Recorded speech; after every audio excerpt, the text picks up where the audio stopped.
بسم الله الرحمن الرحيم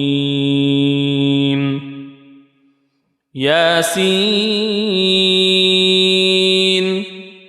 والقرآن الحكيم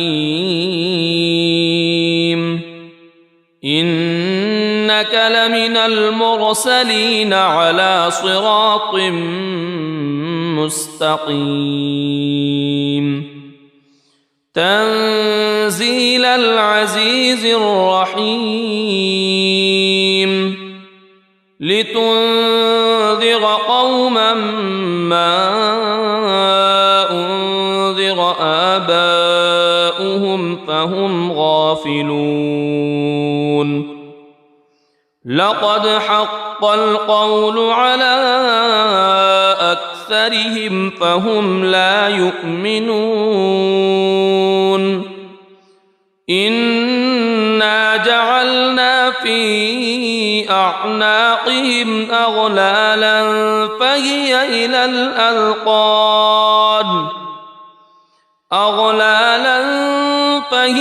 إلى الأذقان فهم مقمحون وجعلنا من بين أيديهم سدا ومن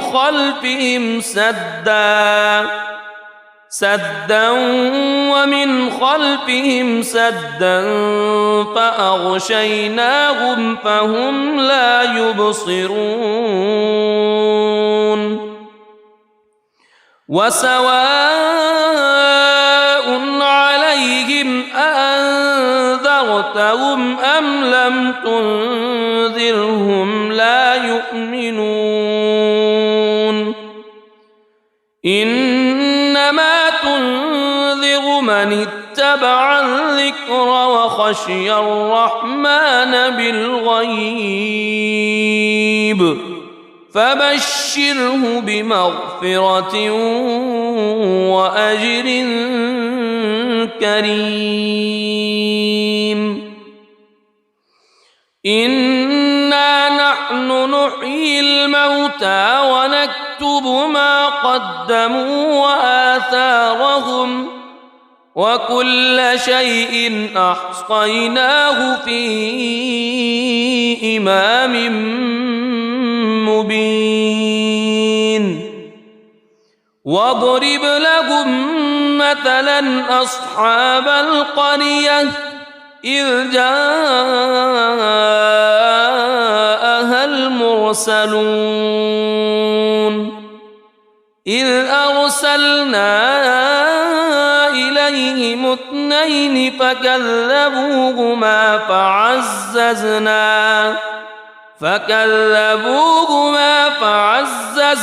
بثالث فقالوا إنا إليكم مرسلون قالوا ما أنتم إلا بشر مثلنا وما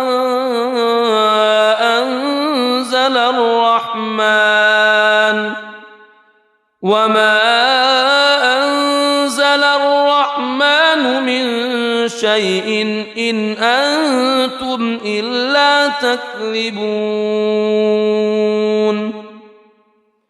قالوا ربنا يعلم إنا إليكم لمرسلون وما علينا إلا البلاغ المبين قالوا إنا تطيرنا بكم لئن لم تنتهوا لنرجمنكم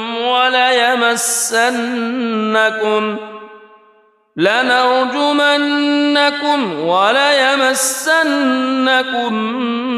منا عذاب أليم قالوا طائركم معكم أئن ذكرتم بل أنتم قوم مسرفون وجاء من أقصى المدينة رجل يسعى قال يا قوم اتبعوا المرسلين اتبعوا من لا يسألكم أجرا وهم مهتدون وما لي لا أعبد الذي فطرني وإليه ترجعون أأتخذ من دونه آلهة إن يردني الرحمن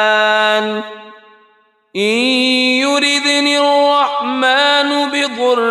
لا تغن عني شفاعتهم شيئا ولا ينقذون إني إذا لفي ضلال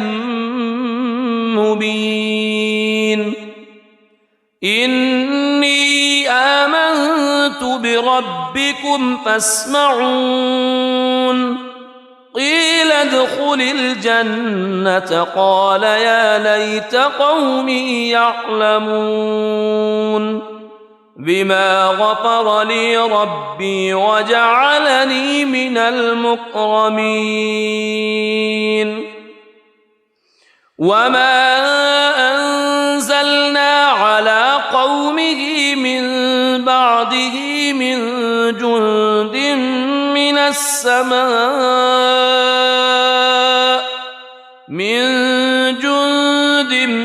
من السماء وما كنا منزلين إن كانت إلا صيحة واحدة فإذا هم خامدون يا حسرة على العباد ما يأتيهم من رسول إلا كانوا به يستهزئون ألم يروا كم أهلكنا قبلهم من القرون أنهم إليهم لا يرجعون وإن كل لما جميع لدينا محضرون وآية لهم الأرض الميتة أحييناها وأخرجنا منها حبا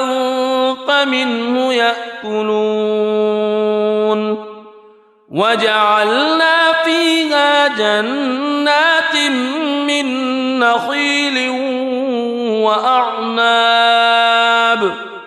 من نخيل وأعناب وفجرنا فيها من العيون ليأكلوا من ثمره وما عملته أيديهم أفلا يشكرون سبحان الذي خلق الأزواج كلها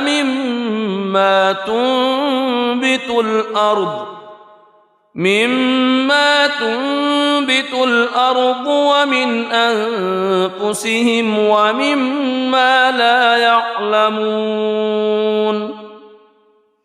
وآية لهم الليل نسلخ منه النهار فإذا هم مظلمون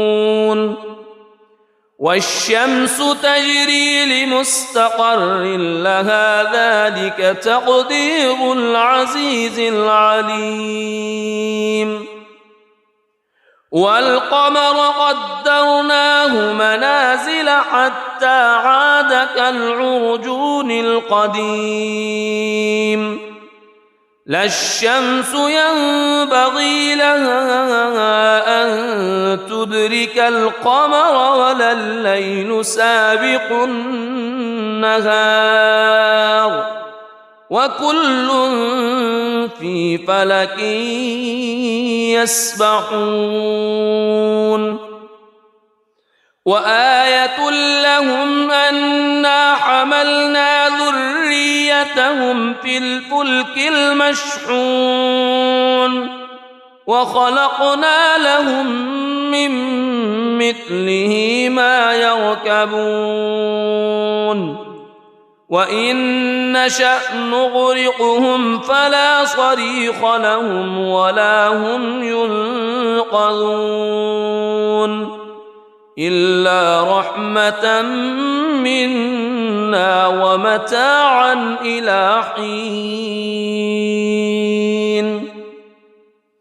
وإذا قيل لهم اتقوا ما بين أيديكم وما خلفكم لعلكم ترحمون وما تأتيهم من آية من آيات ربهم إلا كانوا عنها معرضين وإذا قيل لهم أنفقوا مما رزقكم الله قال الذين كفروا للذين آمنوا أنطعم من لو يشاء الله أطعمه إن أنتم إلا في ضلال مبين ويقولون متى هذا الوعد إن كنتم صادقين ما ينظرون إلا صيحة واحدة تأخذهم وهم يخصمون فلا يستطيعون توصية ولا إلى أهلهم يرجعون ونفخ في الصور فإذا هم من الأجداث إلى ربهم ينسلون قالوا يا ويلنا من بعثنا من مرقدنا هذا ما وعد الرحمن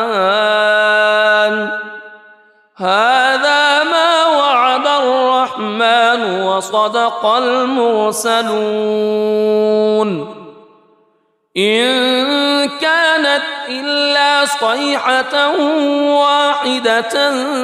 فإذا هم جميع لدينا محضرون فاليوم لا تظلم نفس شيئا ولا تجزون إلا ما كنتم تعملون إن أصحاب الجنة اليوم في شغل فاكهون هم وأزواجهم في ظلال على الأرائك متكئون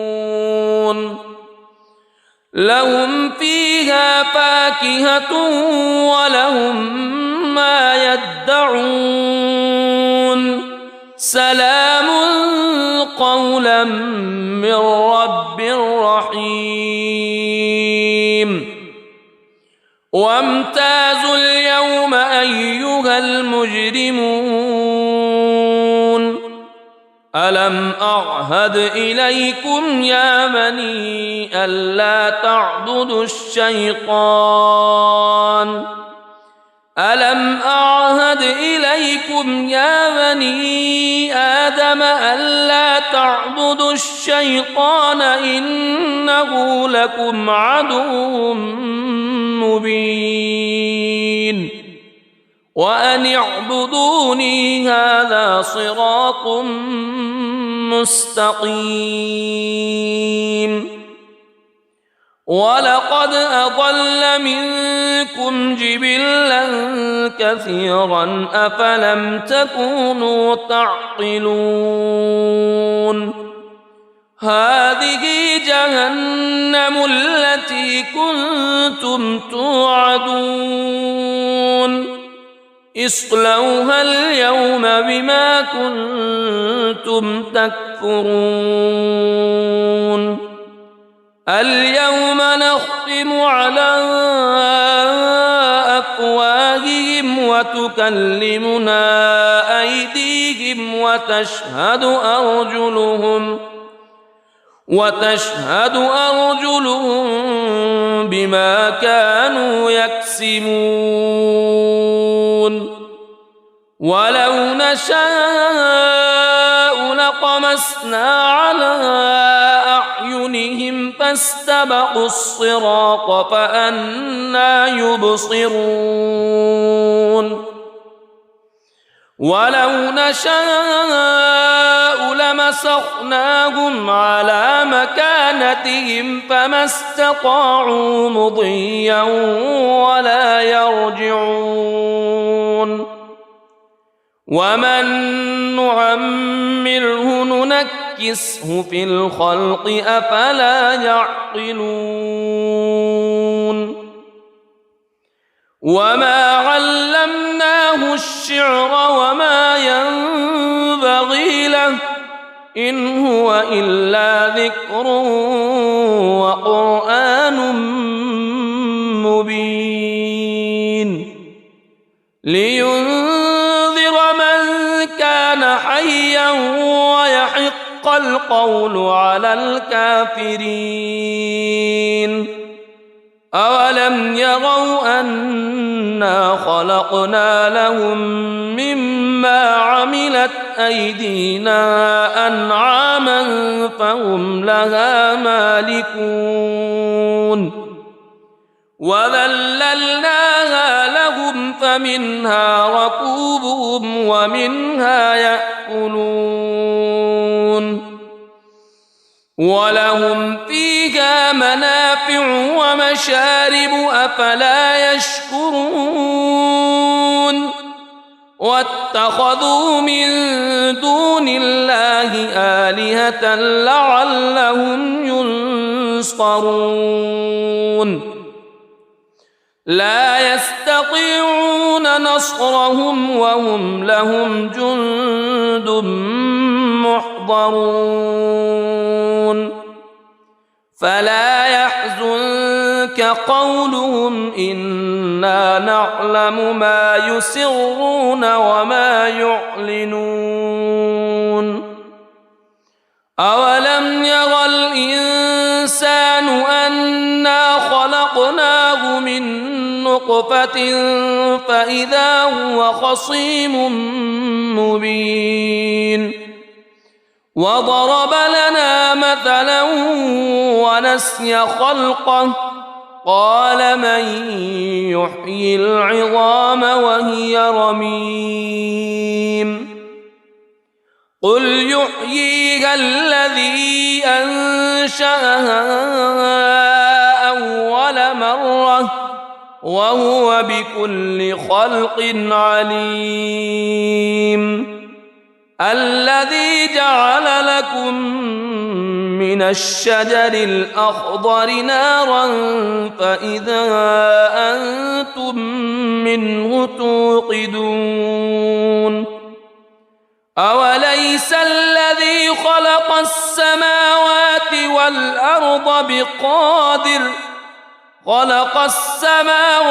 والأرض بقادر على أن يخلق مثلهم بلى وهو الخلاق العليم إنما أمره إذا أراد شيئا أن يقول له كن فيكون فسبحان الذي بيده ملكوت كل شيء وإليه ترجعون بسم الله الرحمن الرحيم الرحمن علم القرآن خلق الإنسان علمه البيان الشمس والقمر بحسبان والنجم والشجر يسجدان والسماء رفعها ووضع الميزان ألا تطغوا في الميزان وأقيموا الوزن بالقسط ولا تخسروا الميزان والأرض وضعها للأنام فيها فاكهة والنخل ذات الأكمام والحب ذو العصف والريحان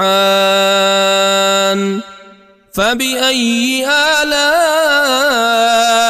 ربكما تكذبان خلق الإنسان من صلصال كالفخار وخلق الجان من مارج من نار فبأي آلاء ربكما تكذبان رب المشرقين ورب المغربين فبأي آلاء ربكما تكذبان مرج البحرين يلتقيان بينهما برزخ لا يبغيان فبأي آلاء ربكما تكذبان يخرج منهما اللؤلؤ والمرجان فبأي آلاء ربكما تكذبان وله الجوار المنشآت في البحر كالأعلام فبأي آلاء ربكما تكذبان كل من عليها فان ويبقى وجه ربك ذو الجلال والإكرام فبأي آلاء ربكما تكذبان يسأله من في السماوات والأرض كل يوم هو في شأن فبأي آلاء ربكما تكذبان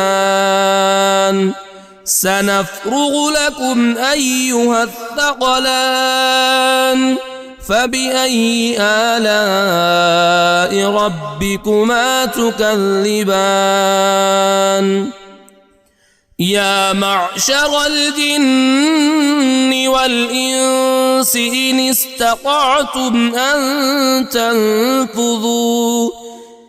استطعتم أن تنفذوا من أقطار السماوات والأرض فانفذوا لا تنفذون إلا بسلطان فبأي آلاء ربكما تكذبان يرسل عليكما شواظ من نار ونحاس فلا تنتصران فبأي آلاء ربكما تكذبان فإذا انشقت السماء فكانت وردة كالدهان فبأي آلاء ربكما تكذبان فيومئذ لا يسأل عن ذنبه إنس ولا جان فبأي آلاء ربكما تكذبان يعرف المجرمون بسيماهم فيؤخذ بالنواصي والأقدام فبأي آلاء ربكما تكذبان هذه جهنم التي يكذب بها المجرمون يطوفون بينها وبين حميم آن فبأي آلاء ربكما تكذبان ولمن خاف مقام ربه جنتان فبأي آلاء ربكما تكذبان ذواتا أفنان فبأي آلاء ربكما تكذبان فيهما عينان تجريان فبأي آلاء ربكما تكذبان فيهما من كل فاكهة زوجان فبأي آلاء ربكما تكذبان متكئين على فرش بطائنها من استبرق وجنى الجنتين دان فبأي آلاء ربكما تكذبان فيهن قاصرات الطرف لم يطمثهن إنس قبلهم ولا جان فبأي آلاء ربكما تكذبان كأنهن الياقوت والمرجان فبأي آلاء ربكما تكذبان هل جزاء الإحسان إلا الإحسان فبأي آلاء ربكما تكذبان ومن دونهما جنتان فبأي آلاء ربكما تكذبان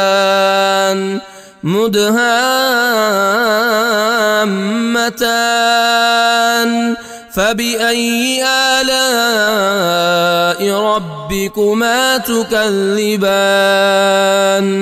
فيهما عينان نضاختان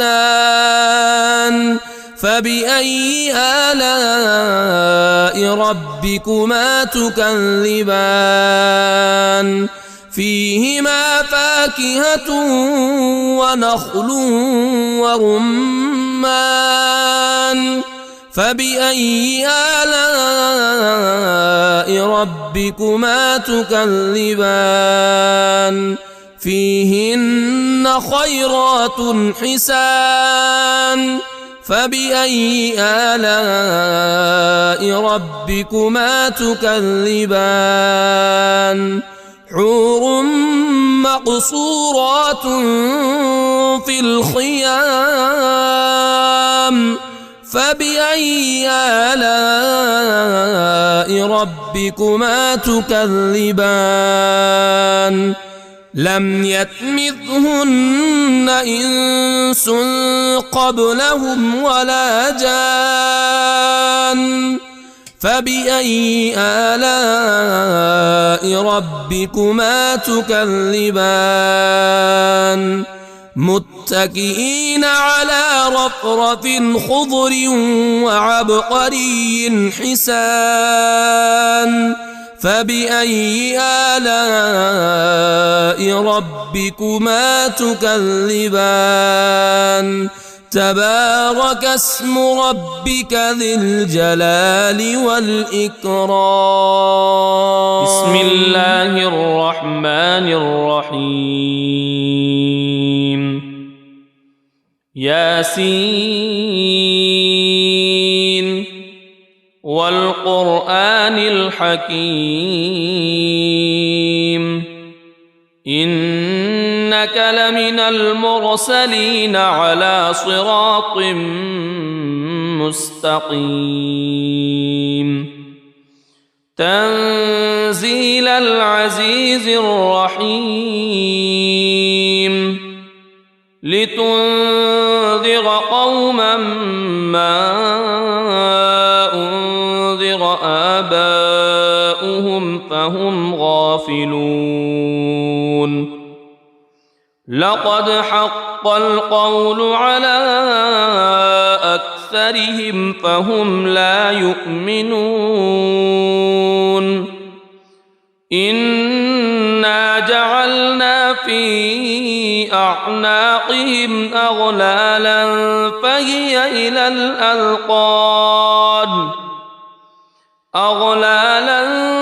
فهي إلى الأذقان فهم مقمحون وجعلنا من بين أيديهم سدا ومن خلفهم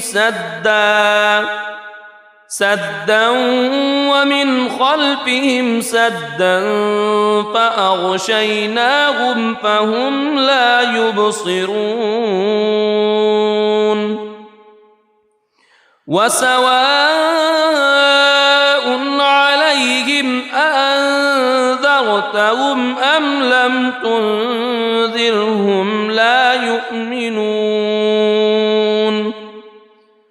إنما تنذر من اتبع الذكر وخشي الرحمن بالغيب فبشره بمغفرة وأجر كريم إنا نحن نحيي الموتى ونكتب ما قدموا وآثارهم وكل شيء أحصيناه في إمام مبين واضرب لهم مثلا أصحاب القرية إذ جاءها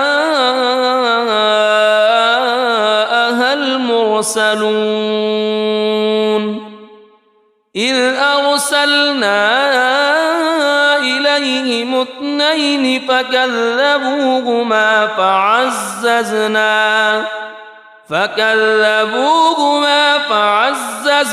بثالث فقالوا إنا إليكم مرسلون قالوا ما أنتم إلا بشر مثلنا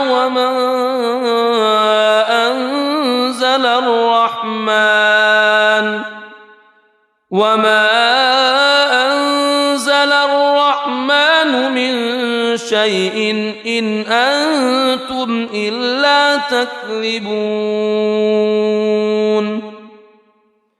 قالوا ربنا يعلم إنا إليكم لمرسلون وما علينا إلا البلاغ المبين قالوا إنا تطيرنا بكم لئن لم تنتهوا لنرجمنكم وليمسنكم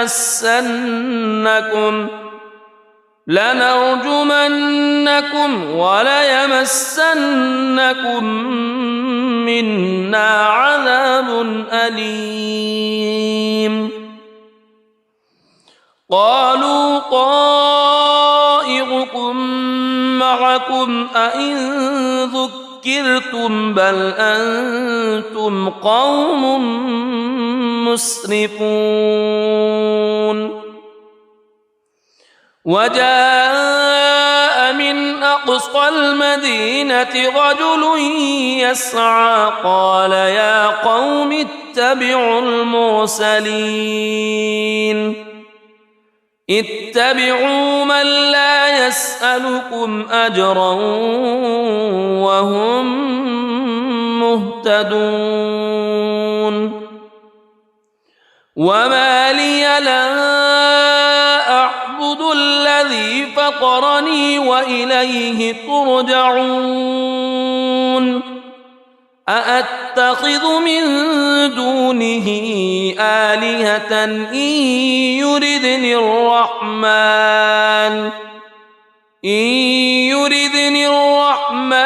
بضر لا تغن عني شفاعتهم شيئا ولا ينقذون إني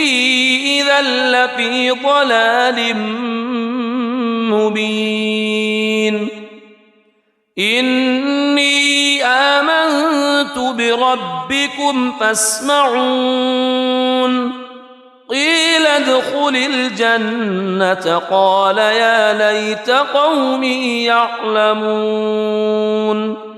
بما غفر لي ربي وجعلني من المكرمين وما أنزلنا على قومه من بعده من جند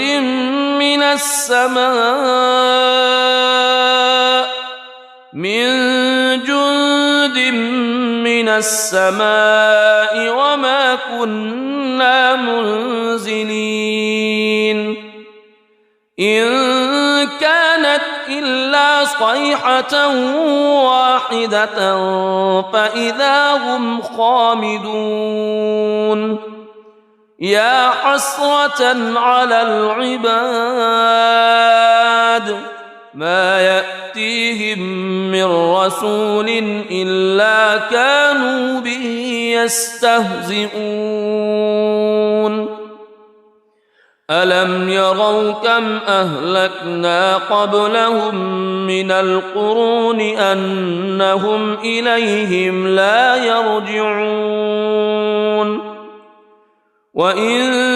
كل لما جميع لدينا محضرون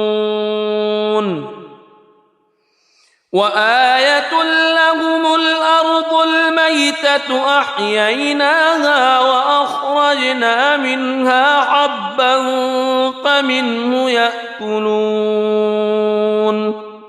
وجعلنا فيها جنات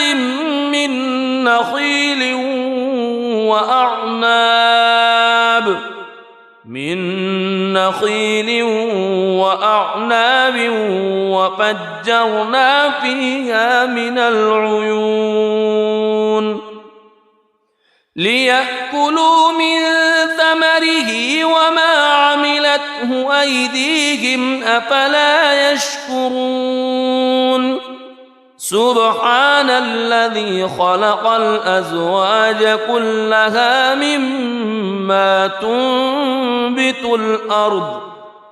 مما تنبت الأرض ومن أنفسهم ومما لا يعلمون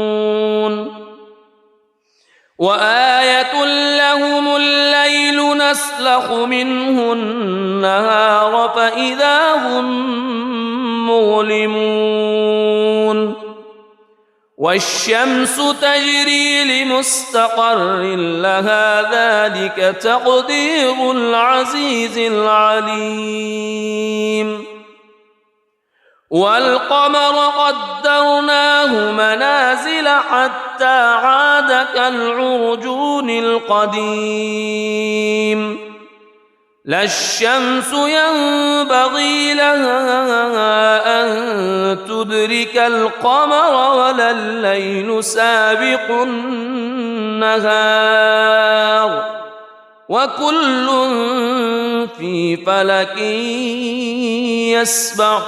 يسبحون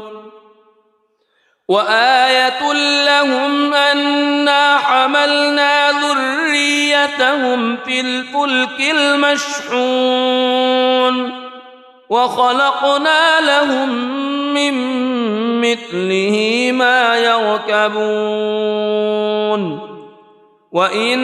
نشأ نغرقهم فلا صريخ لهم ولا هم ينقذون إلا رحمة منا ومتاعا إلى حين وإذا قيل لهم اتقوا ما بين أيديكم وما خلفكم لعلكم ترحمون وما تأتيهم من آية من آيات ربهم إلا كانوا عنها معرضين وإذا قيل لهم أنفقوا مما رزقكم الله قال الذين كفروا للذين آمنوا أنطعم من لو يشاء الله أطعمه إن أنتم إلا في ضلال مبين ويقولون متى هذا الوعد إن كنتم صادقين ما ينظرون إلا صيحة واحدة تأخذهم وهم يخصمون فلا يستطيعون توصية ولا إلى أهلهم يرجعون ونفخ في الصور فإذا هم من الأجداث إلى ربهم ينسلون قالوا يا ويلنا من بعثنا من مرقدنا هذا ما وعد الرحمن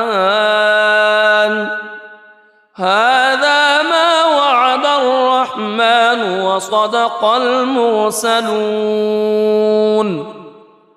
إن كانت إلا صيحة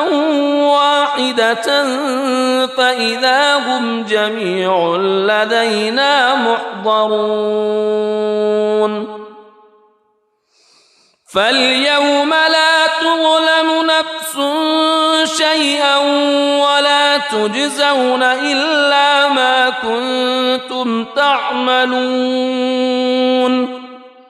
إن أصحاب الجنة اليوم في شغل فاكهون هم وأزواجهم في ظلال على الأرائك متكئون لهم فيها فاكهة ولهم ما يدعون سلام قولا من رب رحيم وامتازوا اليوم أيها المجرمون ألم أعهد إليكم يا بني ألا تعبدوا الشيطان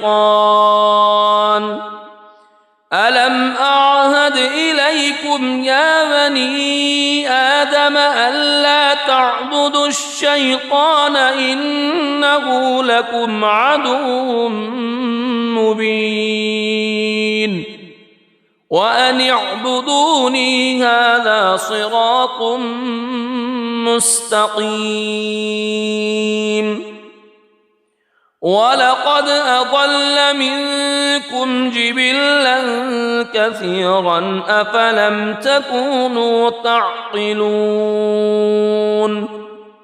هذه جهنم التي كنتم توعدون اصلوها اليوم بما كنتم تكفرون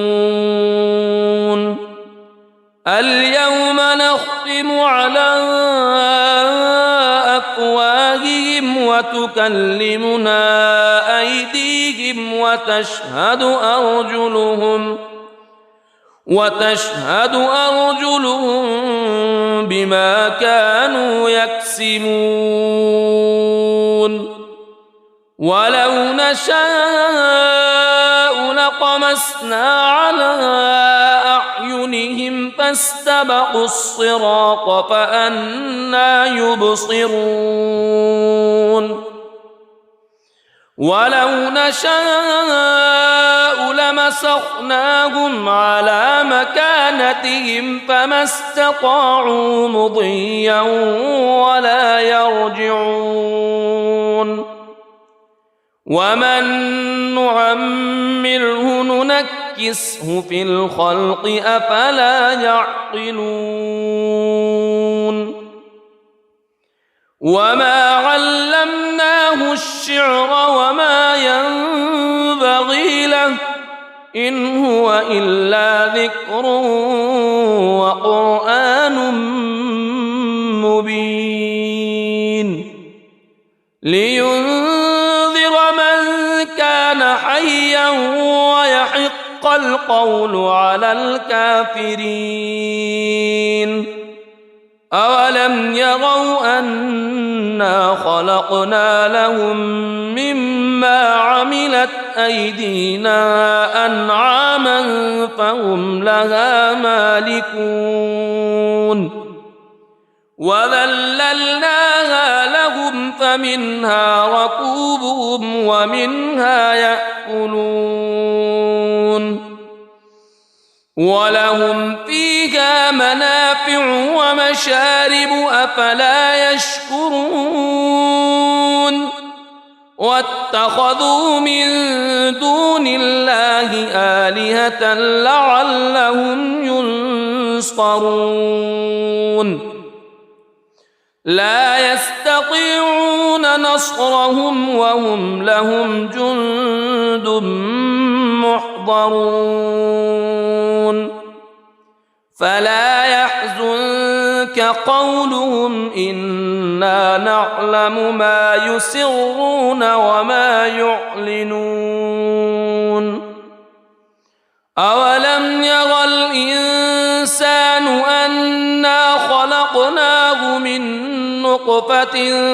فإذا هو خصيم مبين وضرب لنا مثلا ونسي خلقه قال من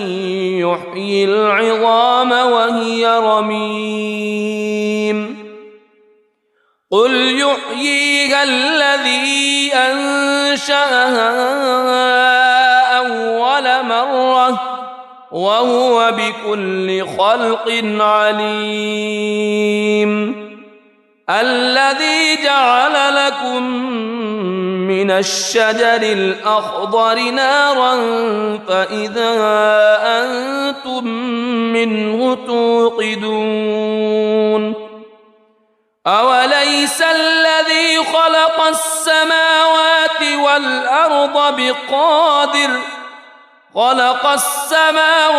والأرض بقادر على أن يخلق مثلهم بلى وهو الخلاق العليم إنما أمره إذا أراد شيئا أن يقول له كن فيكون فسبحان الذي الذي بيده ملكوت كل شيء وإليه ترجعون. بسم الله الرحمن الرحيم. الرحمن علم القرآن خلق الإنسان علمه البيان. الشمس والقمر بحسبان والنجم والشجر يسجدان. والسماء رفعها ووضع الميزان ألا تطغوا في الميزان وأقيموا الوزن بالقسط ولا تخسروا الميزان. والأرض وضعها للأنام فيها فاكهة والنخل ذات الأكمام والحب ذو العصف والريحان. فبأي آلاء ربكما تكذبان؟ خلق الإنسان من صلصال كالفخار وخلق الجان من مارج من نار. فبأي آلاء ربكما تكذبان؟ رب المشرقين ورب المغربين. فبأي آلاء ربكما تكذبان؟ مرج البحرين يلتقيان بينهما برزخ لا يبغيان. فبأي آلاء ربكما تكذبان؟ يخرج منهما اللؤلؤ والمرجان. فبأي آلاء ربكما تكذبان؟ وله الجوار المنشآت في البحر كالأعلام. فبأي آلاء ربكما تكذبان؟ كل من عليها فان ويبقى وجه ربك ذو الجلال والإكرام. فبأي آلاء ربكما تكذبان؟ يسأله من في السماوات والأرض كل يوم هو في شأن. فبأي آلاء ربكما تكذبان؟ سنفرغ لكم أيها الثقلان. فبأي آلاء ربكما تكذبان؟ يا معشر الجن والإنس إن استطعتم أن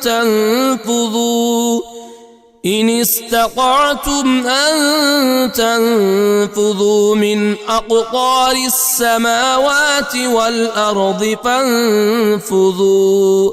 لا تنفذون إلا بسلطان. فبأي آلاء ربكما تكذبان؟ يرسل عليكما شواظ من نار ونحاس فلا تنتصران. فبأي آلاء ربكما تكذبان؟ فإذا انشقت السماء فكانت وردة كالدهان فبأي آلاء ربكما تكذبان فيومئذ لا يسأل عن ذنبه إنس ولا جان فبأي آلاء ربكما تكذبان يعرف المجرمون بسيماهم فيؤخذ بالنواصي والأقدام فبأي آلاء ربكما تكذبان هذه جهنم التي يكذب بها المجرمون يطوفون بينها وبين حميم آن فبأي آلاء ربكما تكذبان ولمن خاف مقام ربه جنتان فبأي آلاء ربكما تكذبان ذواتا أفنان فبأي آلاء ربكما تكذبان فيهما عينان تجريان فبأي آلاء ربكما تكذبان فيهما من كل فاكهة زوجان فبأي آلاء ربكما تكذبان متكئين على فرش بطائنها من استبرق وجنى الجنتين دان فبأي آلاء ربكما تكذبان فيهن قاصرات الطرف لم يطمثهن إنس قبلهم ولا جان فبأي آلاء ربكما تكذبان كأنهن الياقوت والمرجان فبأي آلاء ربكما تكذبان هل جزاء الإحسان إلا الإحسان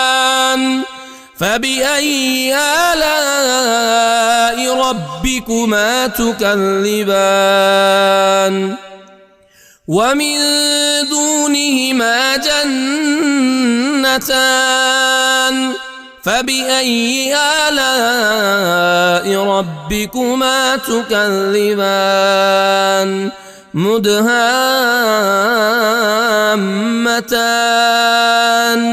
فبأي آلاء ربكما تكذبان فيهما عينان نضاختان فبأي آلاء ربكما تكذبان فيهما فاكهة ونخل ورمان فبأي آلاء ربكما تكذبان فيهن خيرات حسان فبأي آلاء ربكما تكذبان حور مقصورات في الخيام فبأي آلاء ربكما تكذبان لم يطمثهن إنس قبلهم ولا جان فبأي آلاء ربكما تكذبان متكئين على رفرف خضر وعبقري حسان فبأي آلاء ربكما تكذبان تبارك اسم ربك ذي الجلال والإكرام. بسم الله الرحمن الرحيم. ياسين والقرآن الحكيم إنك لمن المرسلين على صراط مستقيم تنزيل العزيز الرحيم لتنذر قوما ما أنذر آباؤهم فهم غافلون لقد حق القول على أكثرهم فهم لا يؤمنون إنا جعلنا في أعناقهم أغلالا فهي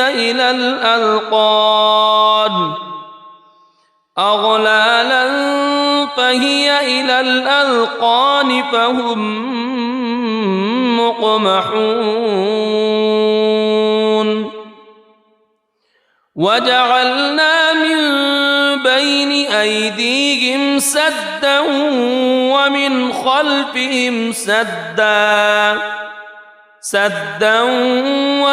خلفهم سدا فأغشيناهم فهم لا يبصرون وسواء عليهم أأنذرتهم أم لم تنذرهم لا يؤمنون إنما تنذر من اتبع الذكر وخشي الرحمن بالغيب فبشره بمغفرة وأجر كريم إنا نحن نحيي الموتى ونكتب ما قدموا وآثارهم وكل شيء أحصيناه في إمام مبين واضرب لهم مثلا أصحاب القرية إذ جاءها المرسلون إذ أرسلنا إليهم اثنين فكذبوهما فعززنا بثالث فقالوا إنا إليكم مرسلون قالوا ما أنتم إلا بشر مثلنا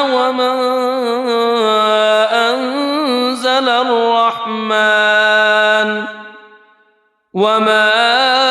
أنزل الرحمن من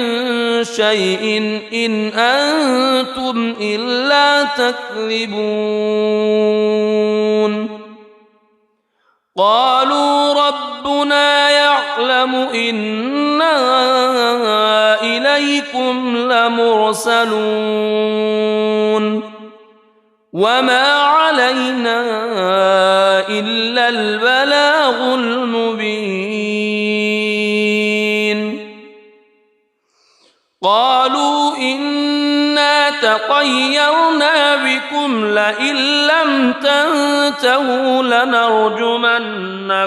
وليمسنكم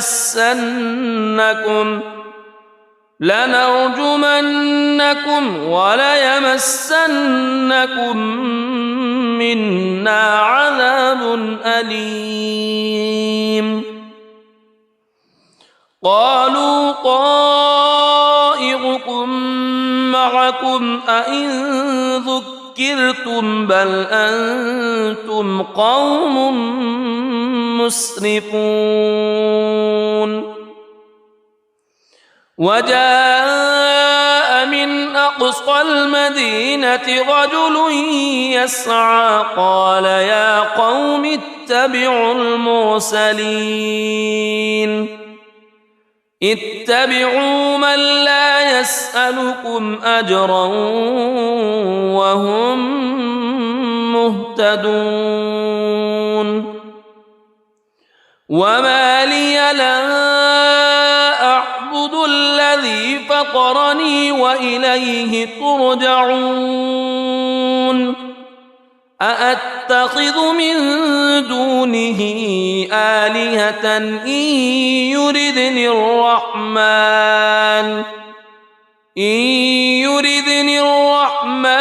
بضر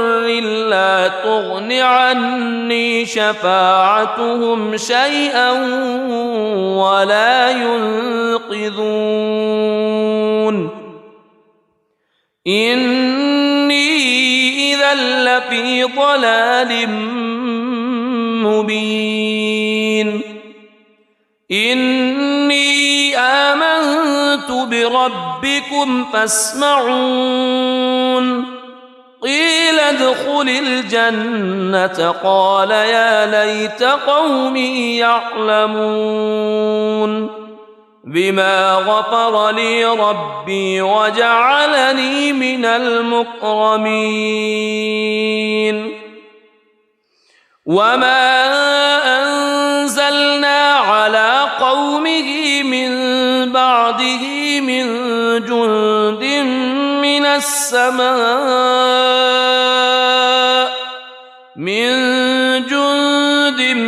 من السماء وما كنا منزلين إن كانت إلا صيحة واحدة فإذا هم خامدون يا حسرة على العباد ما يأتيهم من رسول إلا كانوا به يستهزئون ألم يروا كم أهلكنا قبلهم من القرون أنهم إليهم لا يرجعون وإن كل لما جميع لدينا محضرون وآية لهم الأرض الميتة أحييناها وأخرجنا منها حبا فمنه يأكلون وجعلنا فيها جنات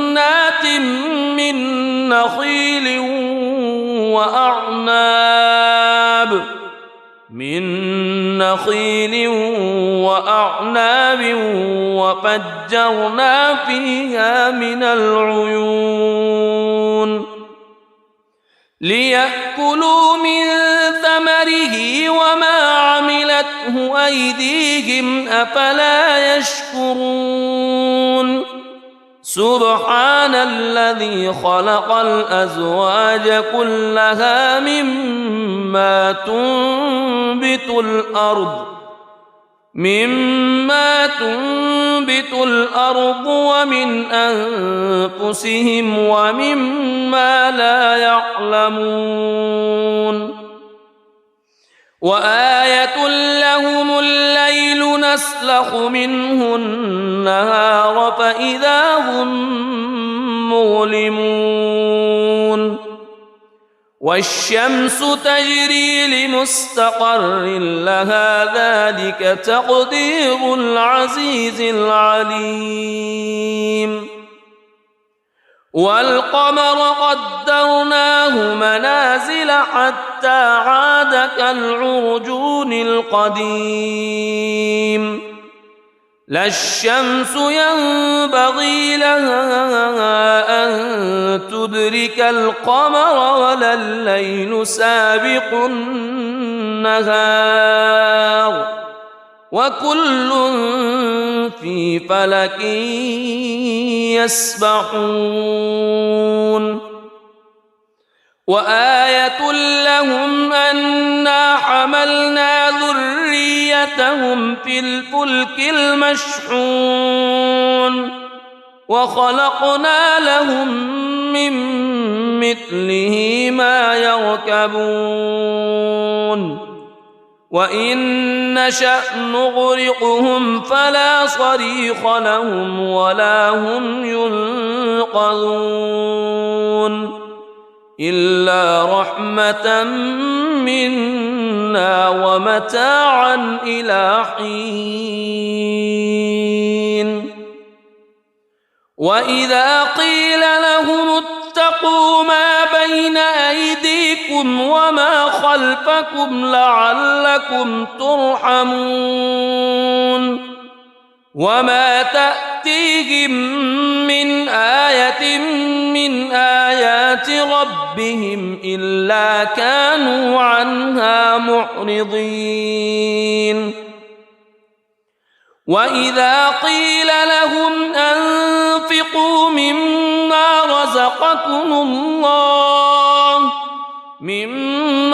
رزقكم الله قال الذين كفروا للذين آمنوا أنطعم من لو يشاء الله أطعمه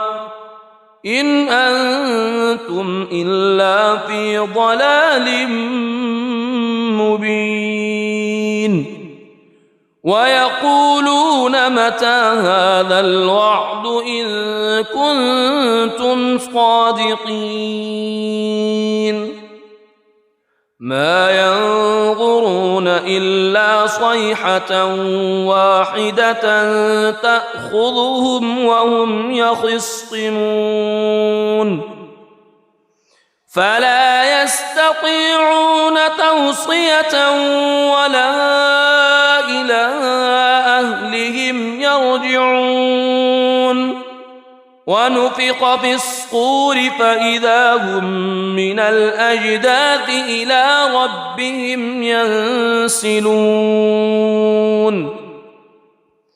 قالوا يا ويلنا من بعثنا من مرقدنا هذا ما وعد الرحمن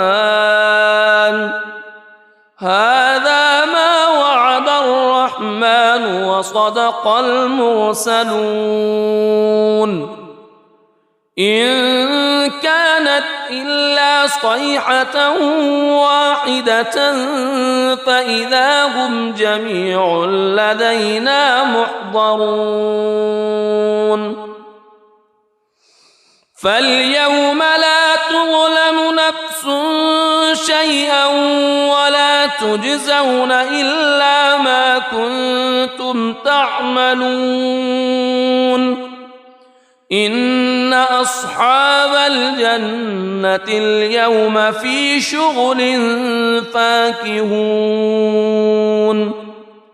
هم وأزواجهم في ظلال على الأرائك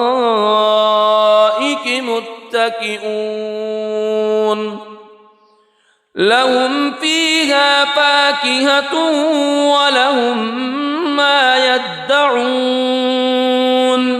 سلام قولا من رب رحيم وامتازوا اليوم أيها المجرمون ألم أعهد إليكم يا بني ألا تعبدوا الشيطان ألم أعهد إليكم يا بني آدم ألا تعبدوا الشيطان إنه لكم عدو مبين وأن اعبدوني هذا صراط مستقيم ولقد أضل منكم جبلا كثيرا أفلم تكونوا تعقلون هذه جهنم التي كنتم توعدون اصلوها اليوم بما كنتم تكفرون اليوم نختم على أفواههم وتكلمنا أيديهم وتشهد أرجلهم بما كانوا يكسبون ولو نشاء لطمسنا على أعينهم فاستبقوا الصراط فأنى يبصرون ولو نشاء لمسخناهم على مكانتهم فما استطاعوا مضيا ولا يرجعون ومن نعمره ننكسه في الخلق أفلا يعقلون وما علمناه الشعر وما ينبغي له إن هو إلا ذكر وقرآن مبين لينذر من كان حيا ويحق القول على الكافرين أولم يروا أنا خلقنا لهم مما عملت أيدينا أنعاما فهم لها مالكون وذللناها لهم فمنها ركوبهم ومنها يأكلون ولهم فيها منافع ومشارب أفلا يشكرون واتخذوا من دون الله آلهة لعلهم ينصرون لا يستطيعون نصرهم وهم لهم جند محضرون فلا يحزنك قولهم إنا نعلم ما يسرون وما يعلنون أولم ير الإنسان أنا خلقناه من نطفة فإذا هو خصيم مبين وضرب لنا مثلا ونسي خلقه قال من يحيي العظام وهي رميم قل يحييها الذي أنشأها أول مرة وهو بكل خلق عليم الذي جعل لكم من الشجر الأخضر نارا فإذا أنتم منه توقدون أوليس الذي خلق السماوات والأرض والأرض بقادر على أن يخلق مثلهم بلى وهو الخلاق العليم إنما أمره إذا أراد شيئا أن يقول له كن فيكون فسبحان الذي بيده ملكوت كل شيء وإليه ترجعون. بسم الله الرحمن الرحيم. الرحمن علم القرآن خلق الإنسان علمه البيان الشمس والقمر بحسبان والنجم والشجر يسجدان والسماء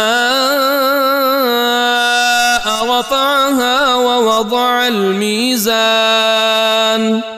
ألا تطغوا في الميزان وأقيموا الوزن بالقسط ولا تخسروا الميزان والأرض وضعها للأنام فيها فاكهة والنخل ذات الأكمام والحب ذو العصف والريحان فبأي آلاء ربكما تكذبان خلق الإنسان من صلصال كالفخار وخلق الجان من مارج من نار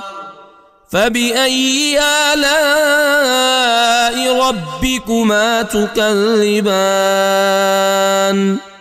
رب المشرقين ورب المغربين فبأي آلاء ربكما تكذبان مرج البحرين يلتقيان بينهما برزخ لا يبغيان فبأي آلاء ربكما تكذبان يخرج منهما اللؤلؤ والمرجان فبأي آلاء ربكما تكذبان وله الجوار المنشآت في البحر كالأعلام فبأي آلاء ربكما تكذبان كل من عليها فان ويبقى وجه ربك ذو الجلال والإكرام فبأي آلاء ربكما تكذبان يسأله من في السماوات والأرض كل يوم هو في شأن فبأي آلاء ربكما تكذبان سنفرغ لكم أيها الثقلان فبأي آلاء ربكما تكذبان يا معشر الجن والإنس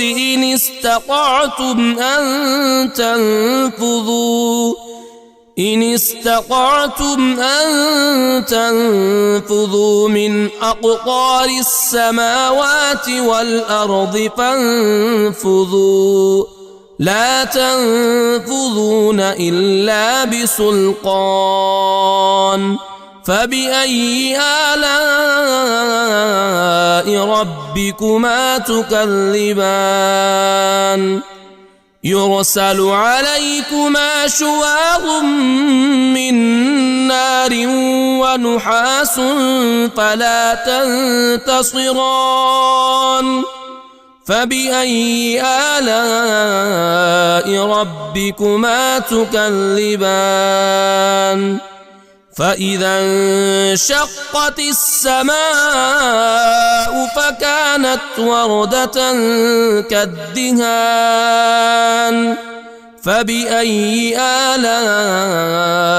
ربكما تكذبان فيومئذ لا يسأل عن ذنبه إنس ولا جان فبأي آلاء ربكما تكذبان يعرف المجرمون بسيماهم فيؤخذ بالنواصي والأقدام فبأي آلاء ربكما تكذبان هذه جهنم التي يكذب بها المجرمون يطوفون بينها وبين حميم آن فبأي آلاء ربكما تكذبان ولمن خاف مقام ربه جنتان فبأي آلاء ربكما تكذبان ذواتا أفنان فبأي آلاء ربكما تكذبان فيهما عينان تجريان فبأي آلاء ربكما تكذبان فيهما من كل فاكهة زوجان فبأي آلاء ربكما تكذبان متكئين على فرش بطائنها من استبرق وجنى الجنتين دان فبأي آلاء ربكما تكذبان فيهن قاصرات الطرف لم يطمثهن إنس قبلهم ولا جان فبأي آلاء ربكما تكذبان كأنهن الياقوت والمرجان فبأي آلاء ربكما تكذبان هل جزاء الإحسان إلا الإحسان فبأي آلاء ربكما تكذبان ومن دونهما جنتان فبأي آلاء ربكما تكذبان مدهامتان